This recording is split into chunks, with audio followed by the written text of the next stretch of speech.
Alright, so as I said before in the previous video, in this one we're interested to see what would happen if the city of Hilo decided to widen their runways at the airport. And you can well imagine any kind of scenario. This is really just a way for us to mess around with buffers a little bit.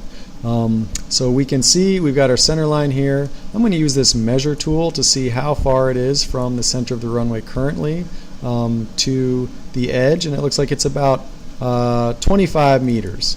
So let's say that, so it looks like the runway currently is 50 meters wide. Let's say we wanted to make it 100 meters wide, and let's just sort of see what that would do. And to create this sort of new runway model, we're actually going to use a tool, and it's the buffer tool. And the best way to find tools, if you have some idea about what their name is to use this icon up here, which is the search function. And so I brought this up, I'm going to type in here buffer, hit enter, and it's going to bring up a number of different opportunities or options for us. And we want to use the first one, buffer analysis tool. And so it says, okay, bring in your input feature.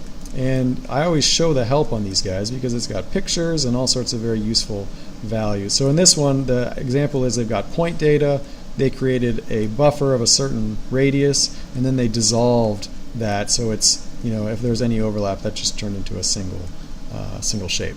In our case, the input is the runway. It's thinking a little bit about that. We'll actually leave the default for the output just for now. The distance we want, this is going to be on either side of the center line, so we're going to have 50 meters, and we want to have, I'll actually leave all the rest of these defaults. So we're going to say OK.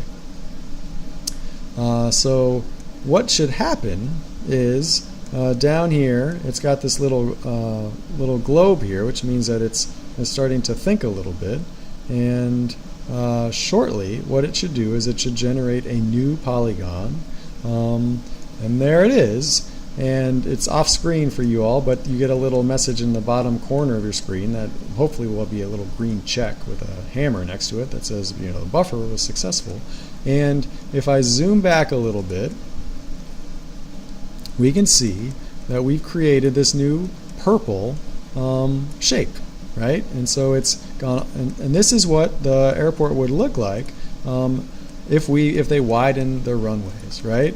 And so for our little question we have here, how is this actually impacting the job of the mowers, right? Because if I turn this off and on, we can see that they're actually going to have to mow less than they otherwise would, which maybe the lawnmower guy's happy about that. I don't know. So in the next video, we're going to see, what is the result of this and calculate a new area for whoever has to work here and, the impact of what this wide runway means.